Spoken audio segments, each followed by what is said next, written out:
Haleluya Yesus. Pagi hari ini Tuhan, kami mau masuk dalam hadirat-Mu, menantikan kuasa-Mu, menantikan pimpinan Roh Kudus dalam hidup kami untuk sepanjang hari ini. Terima kasih Bapa yang baik, terima kasih. Roh Kudus, mari Engkau turunlah atas kami, pimpin langkah hidup kami, biar kami boleh menyenangkan hati-Mu Tuhan. Terima kasih Bapa, terima kasih.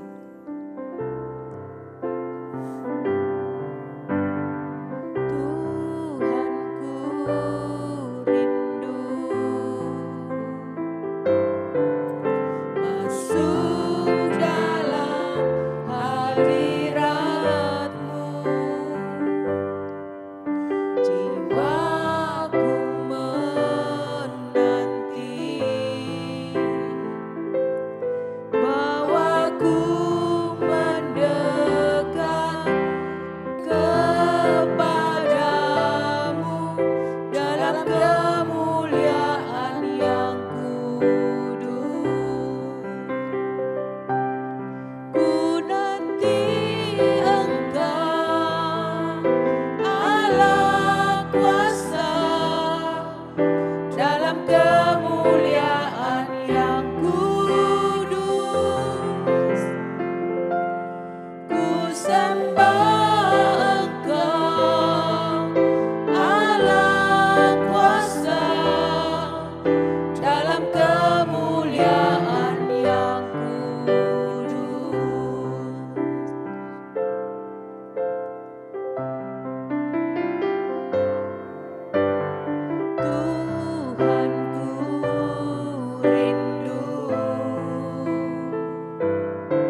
kami bersyukur. Haleluya. Ku nanti Engkau Allah kuasa dalam kemuliaan yang kudus. Ku sembah Engkau Allah kuasa dalam kemuliaan yang kudus. Ku nanti Engkau Allah kuasa dalam kemuliaan yang kudus. Ku sembah Engkau Allah kuasa dalam kemuliaan yang kudus. Dalam kemuliaan yang kudus. Dalam kemuliaan yang kudus.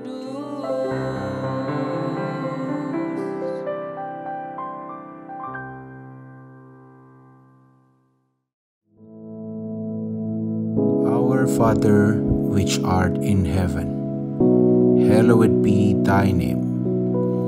Thy kingdom come, thy will be done in earth as it is in heaven. Give us this day our daily bread, and forgive us our debts, as we forgive our debtors. And lead us not into temptation, but deliver us from evil. For thine is the kingdom, and the power, and the glory, forever. Amen.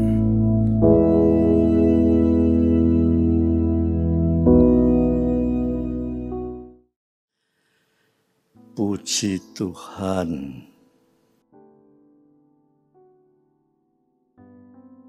Saudara-saudaraku yang kekasih,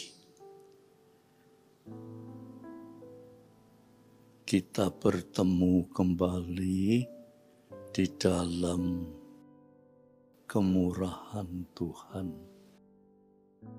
dan kita akan sama-sama merenungkan apa yang firman Tuhan berbicara pada kita pada saat ini, sehingga kami tahu bahwa ini tuntunan hidup kami oleh firman Tuhan ke arah hidup yang memperkenankan hati Tuhan, ya saudara. Untuk itu kita berdoa dulu, minta pimpinan Roh Kudus, ya saudara. Bapa, kami datang kepadamu, mohon pimpinan Roh-Mu dalam merenungkan firman Tuhan, supaya firman Tuhan itu menuntun kami terus meningkat di dalam pengertian-pengertian kehidupan yang rohani. Terima kasih Tuhan, dalam nama Yesus Kristus. Amin. Mari saudara-saudara, kita bersama-sama membuka di dalam surat Ibrani. Ibrani pasal 4 ayat yang ke-12. Ibrani pasal 4 ayat 12. Saya bacakan ya saudara. Sebab firman Allah hidup dan kuat dan lebih tajam daripada pedang manapun. Ia menusuk amat dalam sampai memisahkan jiwa dan roh, sendi-sendi dan sumsum. Ia sanggup membedakan pertimbangan dan pikiran hati kita. Saudara, saya ulangi ya, ini rotok membutuhkan daya tangkap yang lebih baik ya. Coba. Sebab firman Tuhan hidup dan kuat dan lebih tajam daripada pedang bermata dua manapun. Ia menusuk amat dalam sampai memisahkan jiwa dan roh, sendi-sendi dan sumsum, sanggup membedakan pertimbangan dan pikiran hati kita. Ya. Dikatakan sebab firman Tuhan itu hidup. Firman Tuhan itu adalah firman yang kita sebut kitab suci. Firman Allah itu ditulis di dalam kitab suci. Kitab suci ini, saudara-saudara, yang menulis itu manusia.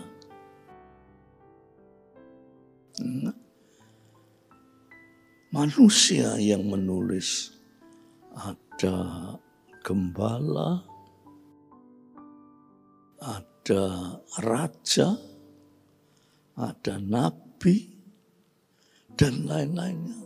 Dia menulis kitab suci ini berdasarkan pengalaman-pengalaman dia dan berdasarkan kedekatan mereka dengan Tuhan. Ya. Lalu dia menulis. Jadi kitab suci ini ditulis oleh manusia. Saudara tahu, manusia itu banyak kelemahan,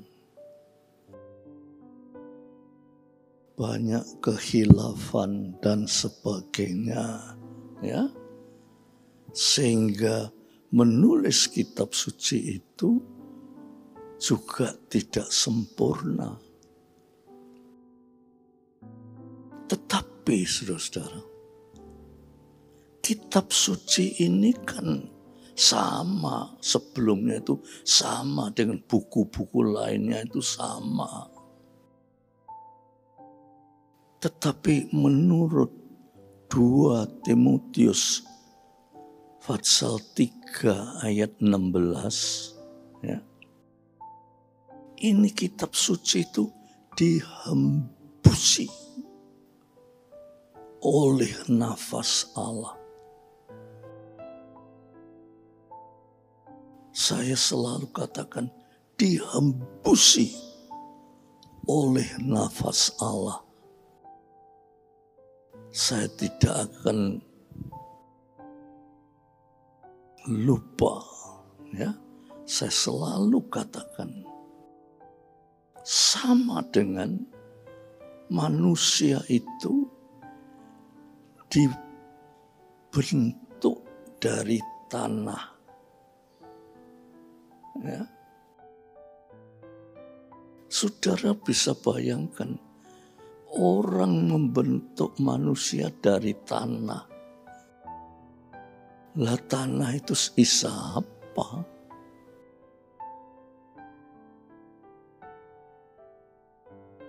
Tanah tetap tanah, tidak bisa bergerak.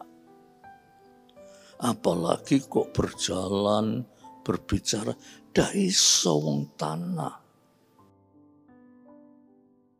Tetapi Alkitab berkata, dihembusi oleh nafas Allah. Tanah yang berbentuk manusia itu dihembusi oleh nafas Allah. Maka tanah itu menjadi hidup.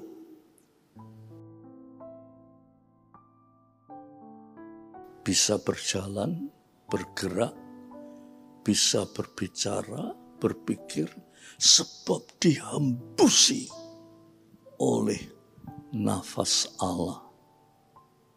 Sehingga menjadi manusia yang hidup.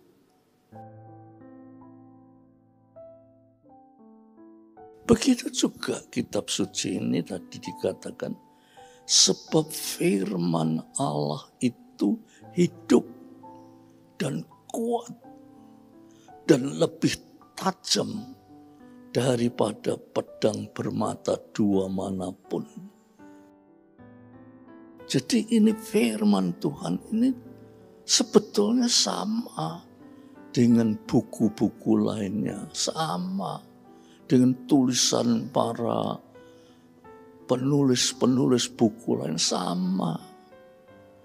Cuma ini firman Tuhan itu dihembusi oleh nafas Allah, sehingga ini menjadi kitab suci atau firman Tuhan.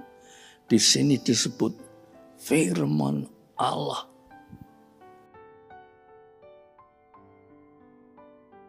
Oleh sebab itu kita sebut kitab suci. Ya. Jadi kita memandang ini Alkitab ini kitab suci sebab dihembusi oleh nafas Allah. Kalau dihembusi oleh nafas Allah, lantas dikatakan dihembusi oleh nafas Allah yang hidup. Jadi menjadi hidup. Bukan saja hidup, tajam. Kata tajam ini, saudara-saudara, bukan kalau di sini digambarkan seperti pedang yang bermata dua manapun juga.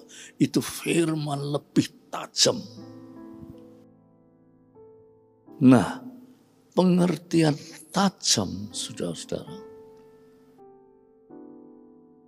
Tajam, nah, secara sederhana saja saya gambarkan ya, seperti pisau yang tajam. Ya, itu buat ngupas, buat motong, buat apa. Tajam dan gampang mengatasinya. Ya. Tajam juga berbicara tentang ketajaman alat pikir kita. Kita diberi alat pikir oleh Tuhan. Sebetulnya alat pikir kita itu tajam. Lah nek ndak tajam, saudara-saudara, mosok kita ini iso berpikir,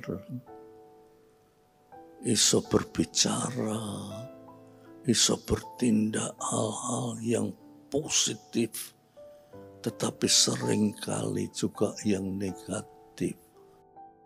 Pikiran kita juga diberi ketajaman oleh Tuhan. Seperti Adam dan Hawa, dari tanah liat dibentuk menjadi manusia karena dihembusi oleh nafas Allah. Dia menjadi manusia yang tajam.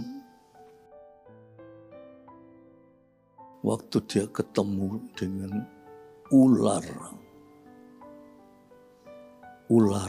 ya, dia bilang, makanlah buah ini. Memang saudara-saudara, buah itu menarik. Mungkin Hawa pada waktu dalam keadaan lapar dan melihat buah itu menarik sekali. Kita juga sering, saudara, keadaan lapar melihat makanan yang menarik. Wah, kita santap saja. Tetapi Hawa, Adam diberi ketajaman. Oh, tidak boleh.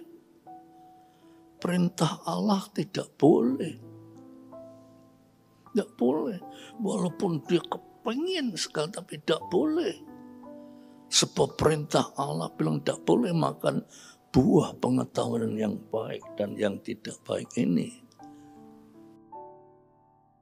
Tetapi saudara, dengan rayuan setan yang luar biasa, hati-hati saudara.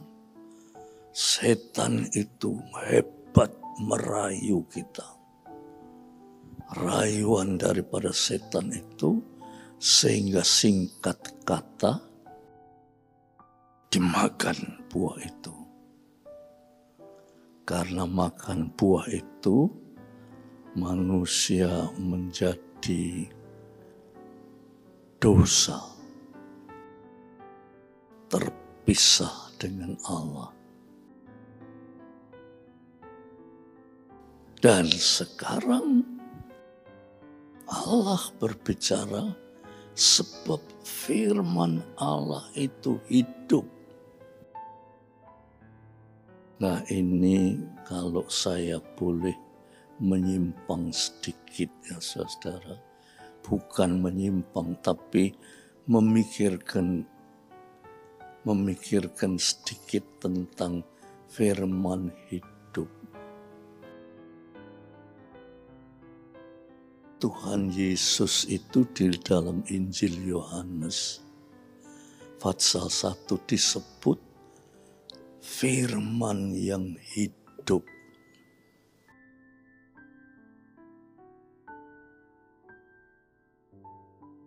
Firman yang hidup. Yesus Kristus datang ke dalam dunia ini menjadi firman yang hidup, yang tajam. Saudara bisa bayangkan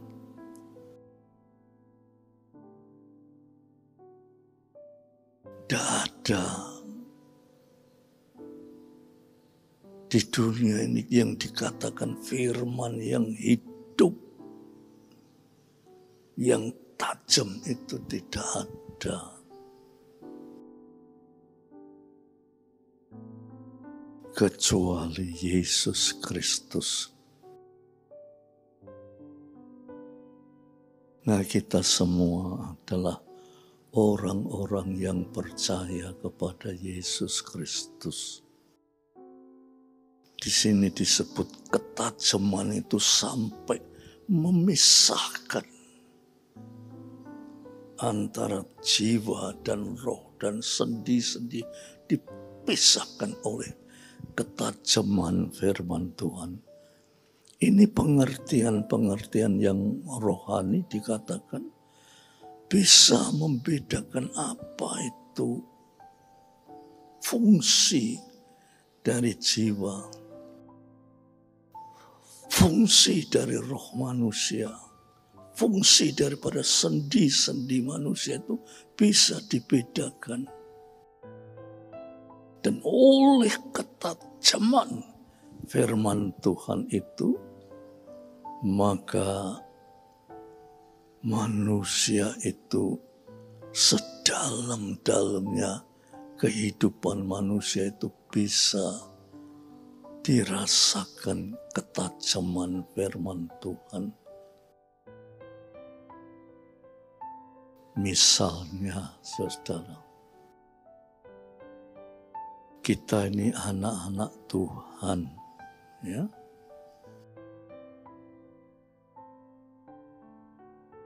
Lantas kita ini melakukan satu tindakan yang dosa. Firman Tuhan tajam, menembus akan keadaan kita yang berdosa itu. Tetapi masalahnya, saudara, kita ini bisa berbalik kepada Tuhan atau tidak.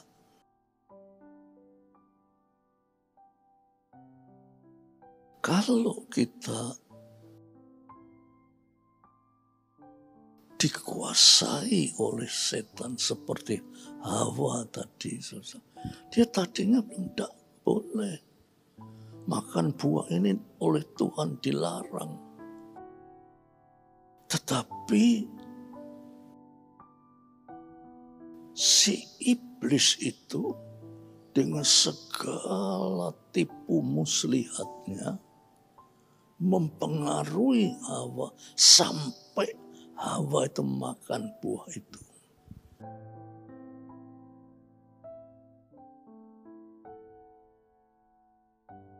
Kita pun demikian. Kita anak-anak Tuhan tahu firman Tuhan itu hidup. Tetapi jangan lupa, saudara, bahwa setan itu selalu menggoda kita.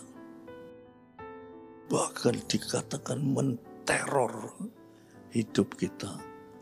Lah kita ini sering tidak kuat seperti Hawa, tidak kuat. Sebab manusia dibandingkan dengan setan, setan itu lebih kuat dari manusia. Tetapi Allah kita yang hidup lebih tajam dari pedang bermata dua manapun juga. Jadi saudara mesti mempunyai yakin, mempunyai kepercayaan bahwa Allahku itu lebih hebat dari segala yang hebat di dunia ini. Dan kalau kita mengikut jalannya, kita selamat. Andai kata Hawa tidak terpengaruh oleh rayuan daripada setan, selamat dia. Dan kita keturunannya tidak perlu mengalami penderitaan. Tetapi manusia tidak bisa tahan menghadapi rayuan dari setan itu. Begitu juga kita sering secara tidak sadar kita dirayu oleh setan. Sehingga tahu-tahu firman Tuhan kita dengar, tetapi melakukan sulit. Ya, sulit. Untuk itu, saudara, ayo kita sadar. Kita kembali kepada Tuhan. Ya, kita minta supaya firman Tuhan yang hidup itu menghidupkan rohani kita. Sehingga kalau rohani kita itu hidup, maka kita kuat menghadapi kuasa kegelapan yang dianggapnya seperti pedang yang bermata dua manapun juga yang tajam. Tetapi firman Tuhan yang hidup itu lebih tajam dari yang tajam. Itulah firman Tuhan, saudara-saudara. Mari kita renungkan betul-betul supaya firman Tuhan ini membawa kita terus meningkat di dalam Tuhan. Peningkatan kita di dalam Tuhan itu berarti jaminan hidup kita ini terjamin. Dan kita tidak perlu susah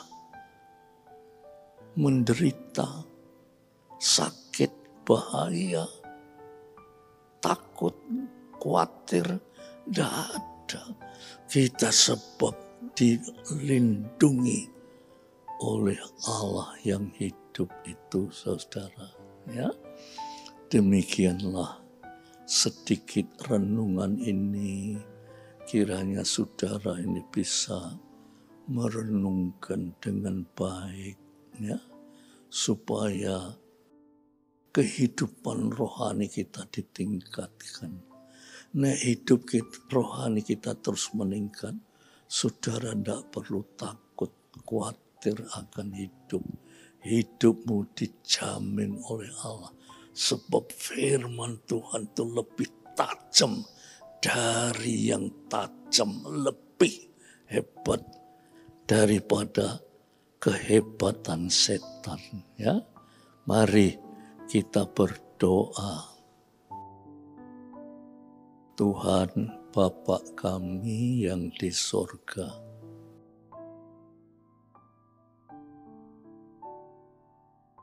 kami sudah mendengarkan firman Tuhan. Moga kiranya dengan firman Tuhan ini kami memperoleh dasar-dasar kehidupan rohani yang mengangkat kami terus meningkat di dalam Tuhan. Terima kasih Bapa. Roh Kudus, tolonglah kami. Terima kasih. Biar damai sejahtera Bapa, berkat rahmat kasih Yesus Kristus, persekutuan oleh Roh Kudus atas kita semua sampai Maranatha. Dalam nama Yesus Kristus. Amin.